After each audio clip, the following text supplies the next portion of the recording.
Hello and welcome to the Front Row Back Row podcast, a show started by two physical therapy school classmates who sat in very different sections of the lecture hall. We cover topics that help you start, build, and grow your physical therapy practice with your hosts, Dr. Owen Campbell and Dr. Brian Wolf. Hello and welcome back to the Front Row Back Row podcast. My name is Dr. Owen Campbell. I am the owner of Simplify Motion Physical Therapy in Phoenix, Arizona, and with me is Dr. Brian Wolf, owner of Evolution PT and Fitness in Connecticut and Long Island. And today we are really happy that we pushed up our recording time because we have something to talk about that's on a lot of people's minds. It's all over Twitter/X, whatever it is.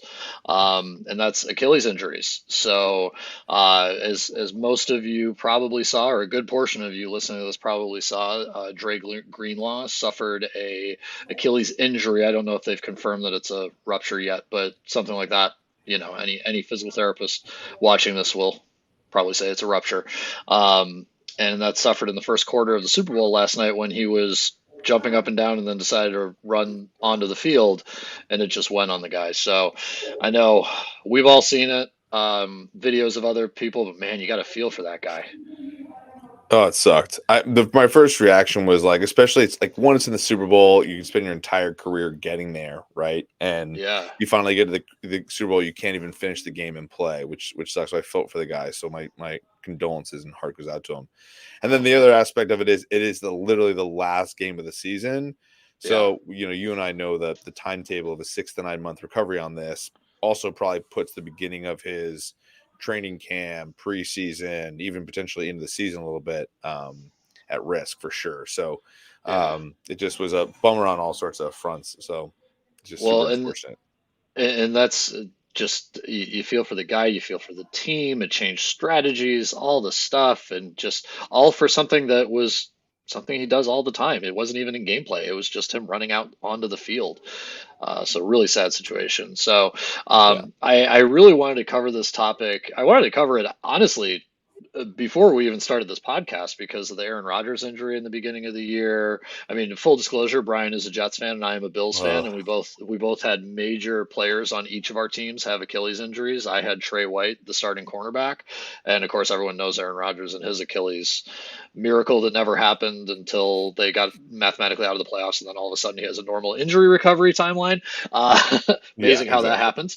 I was screaming that from the get-go, by the way, from when he first started throwing footballs. I was like, nah, it's not happening, guys. There was videos of it, and of course it's his non kind of plant leg, right? So with a quarterback in your non-plant leg, you're already assuming it's going to be a little bit easier for him to get back to throwing in the first few months. But then he was walking into, like, I think week 12 or something, just hobbling, and I was like, yeah, no. Well, that man has no plantar flexion. Well, and we can get into more of the mechanics, but that's an experimental surgery that is very interesting to see that what they're doing. You know, they're anchoring that tendon. And so because they're anchoring that tendon, you can move faster. Doesn't mean the rest of your body doesn't need to recover for the next 6 months, and doesn't mean that the healing process and the power generation from that Achilles tendon isn't going to be better. That being said, the Jets, him in a boot was probably better than anything the Jets had at quarterback. So the reality of the situation was that's why he was practicing. But yeah, exactly. The timeline for that, if you know anything about that surgeon and that surgery, the timeline's still very similar to what a traditional Achilles would be. But what is very smart of what they've done is they've allowed you to load faster.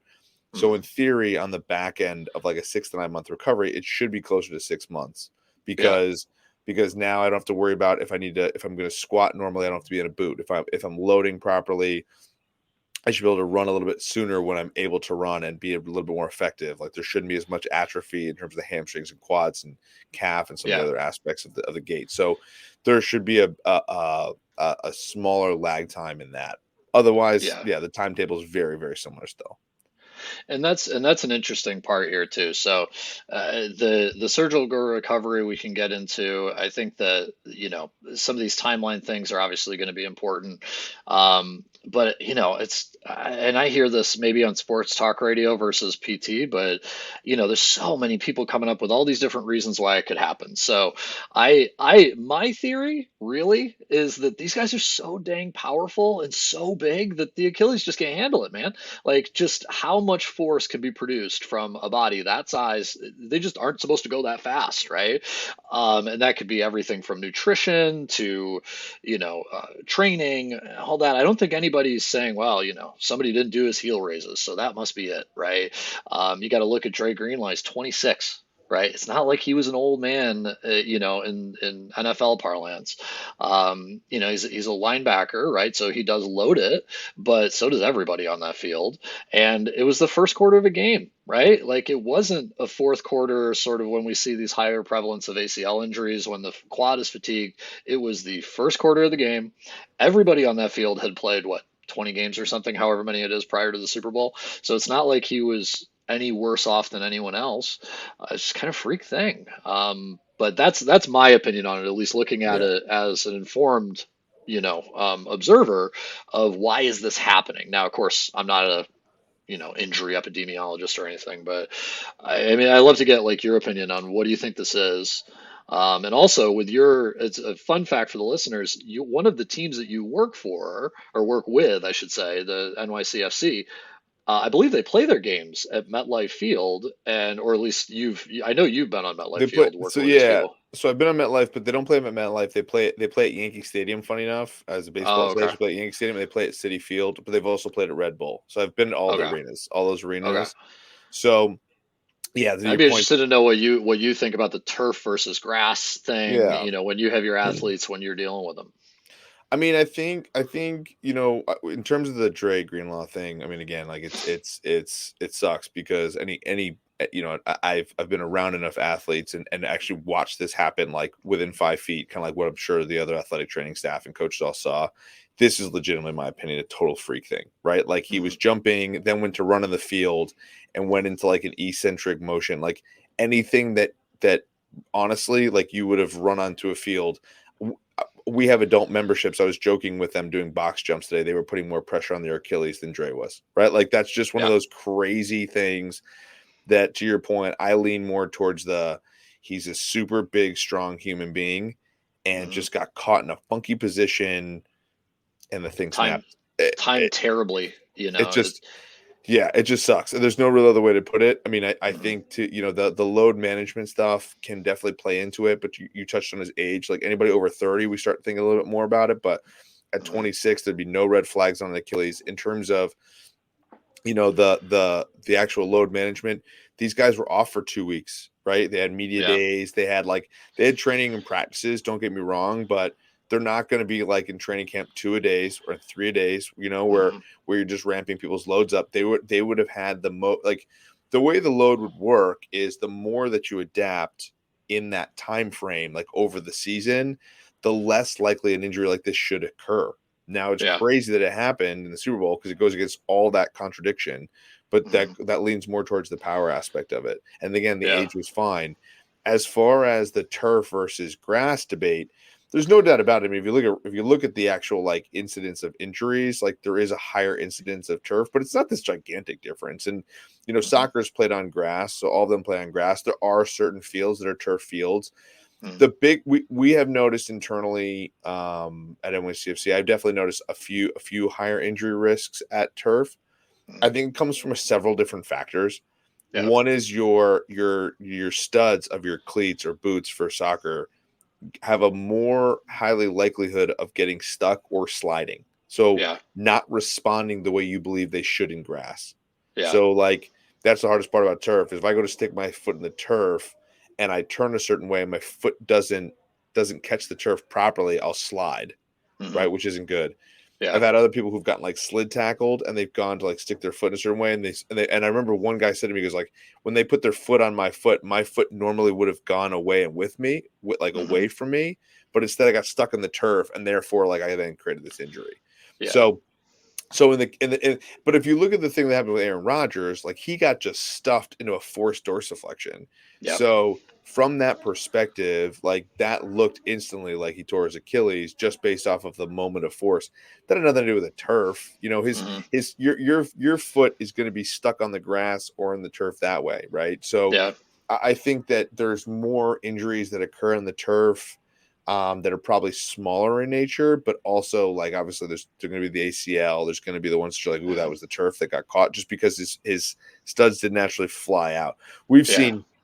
There's also with this, and this is just the interesting aspect of understanding like Yankee Stadium. So obviously, for anybody who's a soccer fan, knows that playing soccer at Yankee Stadium is kind of craziness. But in terms of like it's great for us as an advantage because of a home field advantage, and but the grass is taller, slightly taller, whereas a soccer pitch, the grass hugs the dirt much tighter. Yeah. So what you do watch when somebody plants their foot, at times the grass will give a little bit too much. It's almost like you're sliding. Like if you remember in, I think it might have been even the Super Bowl last year. Remember everybody was sliding on the paint. They did the paint job. So again, the paint job they did on there, like that would happen. Like if you think about it, if you hit the grass, you're going to slip because what's going to happen is your cleats are going to go when they shouldn't. So it's more the turf, grass, like any of these places to play, whether it's soccer, football, whatever, are all great places to play. But it's just like tennis, right? Remember tennis, they have clay, so you can slide, so you understand the difference in surfaces. You just have to understand the sport and how your body's going to respond in those surfaces. And so the injury rate that occurs is if you're used to playing on grass and that surface, and then you go to playing on turf and you're not used to it, that response could create an injury. And that's it for the recreational athletes out there, the weekend warriors that all of a sudden, oh man, we're playing under the lights at the turf field in municipal USA, and then they haven't dealt with it in probably since high school. You know, I could definitely see where the incidence would be higher.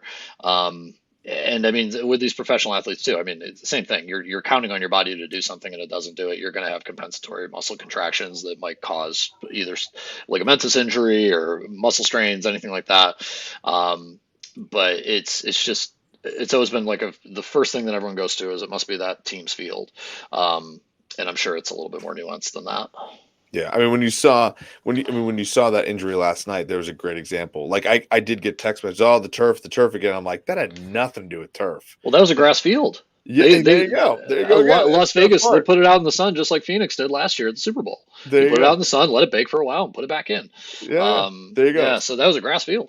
So and there's a great example of like it couldn't have been the turf, right? like literally the guy was just jumping up and down and then ran on the field. Like it just like people hate this. People hate when I say this because sometimes these freak things just happen, and when it happens, it sucks. And there's not really a great explanation for it. You know, there's not a way to, you know, and there's nothing. And, you know, there could be the argument of, well, maybe they should have been loading more, but on the same flip side, like, then what if another guy tears it? You know, in fact, you know, the other one that comes to mind, when you think about, you know, basketball players tearing their Achilles, right? Yeah.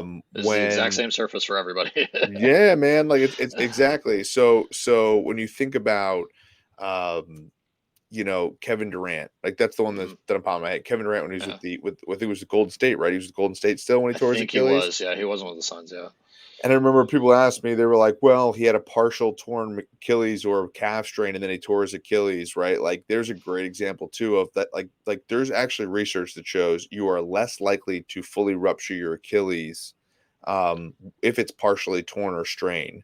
Now I think I think if the muscle, you're less likely to rupture your Achilles tendon if the muscle attached to that tendon is strained. Is what you're saying? Or if the tendon slightly torn. And now again, keep this research and grain of salt in mind. I think there are far more people and athletes walking around that don't have a tear in their Achilles, right? So hence the injuries would be up naturally, right? However, when you think about in like a study like that.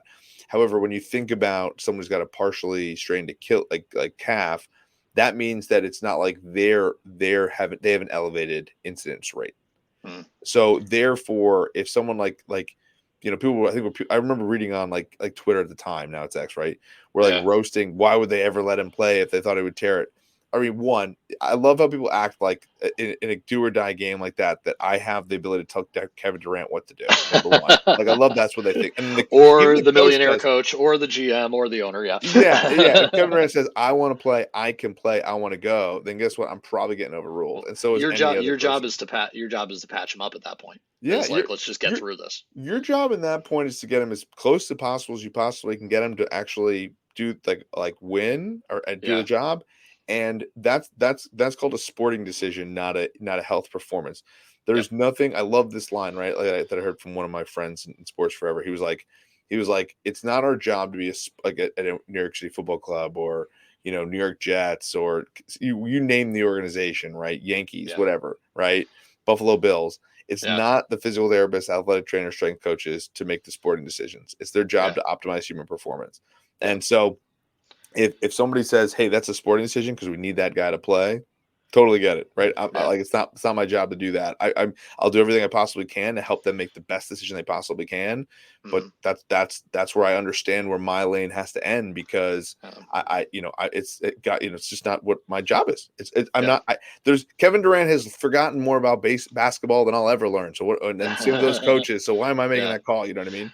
So So then how do you get into, if we are looking at athletes and we have this, high school kid or professional athlete or weekend warrior, and we say, okay, they come to us Monday morning and say, I don't want that to happen to me, right? yeah, How do you, in either a performance setting or like maybe you're rehabbing their hip and they're a runner, so they don't want it to happen to them, if they're out of running for a long time. How do you look at kind of the average person, right? And say, this is how you manage your load, this is how you activate certain muscle groups to prevent that. Do we have a good thing for that's them? that's a good question. I think the answer to that is one, you have to be loading the Achilles, and say we were talking about just the Achilles, right? Because that's what we're talking about today. I think for the Achilles, you have to load it in every single way possible that you would stimulate it. So I think honestly, the irony is like I'm sure Dre Greenlaw was jumping and doing eccentric movements and running Yeah. movements, right? He was doing all the And push preparatory stuff. offs. Yeah. Yeah. Yeah, exactly. Doing strength training, so not just strengthening and loading the tendon, but also stretching it and making sure he has full range of motion to load it through full range of Hmm. motion as well, right? Because typically it's at the end range, like, and we say dorsiflex position, like imagine my ankle, right? He basically got stuffed. If you haven't seen the injury, he got basically stuck like this while trying to propel out, and then the tendon snaps, right? So So your toes were as closest to the front of the shin bone as they could be, and exactly. then he decided to push the exact opposite way. Exactly. And so to strengthen through that full range of motion would be imperative for any athlete to do that. Yeah. Which again, I'm sure that he was doing tons of, right? Because these Oh guys yeah, work they out all are. Yeah. constantly. Yeah. So it just happened to be that like that was the position. So that's just for the Achilles, right? To stimulate in every way that's possibly sport specific. The Mm, second part is then to work on every other part of your chain, right? Your glutes, your hamstrings, your quads, working on your back, working on your posterior chain, and making sure that yeah. it was super strong. But again, I'm sure he was doing that too. Hence Yeah. why I go more towards the like, this guy's power was just so great that in a freak moment of just running, like you and I could only hope to generate that much power running Oh onto a field. You know what I mean? Like yeah. that's what's crazy about the scenario. It just was a Well, freak thing. you look at, I always use the example with my patients of LeBron James, right? Yeah. And he is what, 6'10" and like 270, right? Yeah. But he can also dribble through an entire team and play 48 minutes of high level basketball, right? Because Yeah. sometimes they didn't sub him when he was in his 20s. Yeah. Um, and I mean, for someone like that not to be injured with an even overuse injury or whatever is miraculous. And then you look at what he does, he's stretching half the darn time. Like Yeah. his entire career has always been focused on injury prevention, and he still gets injuries, Yeah. right? And then you look at these NFL guys, and I mean, you and I have both been fortunate enough to see them up close. They are easily the biggest person in the grocery store. Yeah. They like Yeah. just without a problems, right? So that's usually what I say to my patients. And I say, okay, just don't get about 40 pounds of muscle and 0 pounds of fat Yeah. and play a professional sport. And no, I mean, obviously that's not it, Yeah. but I think that's why this freak accident happened. Obviously, with our normal day-to-day patients, I think the point that I resonate most with you is make sure your glute is strong enough for that push off. Make sure your hamstrings are producing force. Make sure your low back is not the weak point. You're not only doing heel raises. You're not only doing bridges or something, right? You have to go more holistically to make sure that that's not the only point that's getting force in that particular position, Yeah, I or at mean, least able to handle the force in that. yeah, and then things on top of that that I think move the needle, right? Obviously, is also, if someone were to come and say, "Hey, how do I make sure that doesn't happen to me?" It's also load management, right? Like, Mm. great example with CrossFit is CrossFit banned the jump on the box, jump off the box, Mm-hmm. right? So jump on the box, step off the box, because that eccentric moment off the box, right? Mm-hmm. I also think that that's less likely to tear your Achilles just because you're going neutral on the ground. So, like, Yeah. imagine Mm-hmm. if you were jumping onto the box and you caught the edge of the box and they got put more in that dorsiflex position, Yeah. right? That That bent ultimately, angle position. Yeah. yeah, that angle position. So again, it's at the end of the day, you can do a lot of things to prevent the injury from happening, Mm-hmm. and it can still happen. Hence Yeah. what happened last night. So it's more of the preparation on all fronts, and then obviously from Yeah. the recovery process, it's actually very similar on the back end. The return to sport aspect of that recovery is taking your time, and that's what's such a bummer for him is Yeah.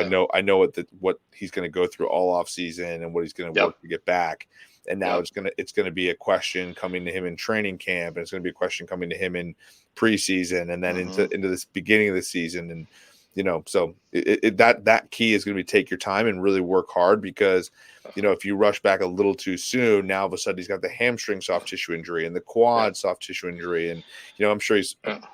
I've watched him for the time that I watched him yesterday in that first quarter. He's an absolute beast. So Yeah. I'm sure his pain tolerance is going to be fine. It's more of the aspect of how do you build back that power and speed Yeah. properly and not speed back and push back too quick.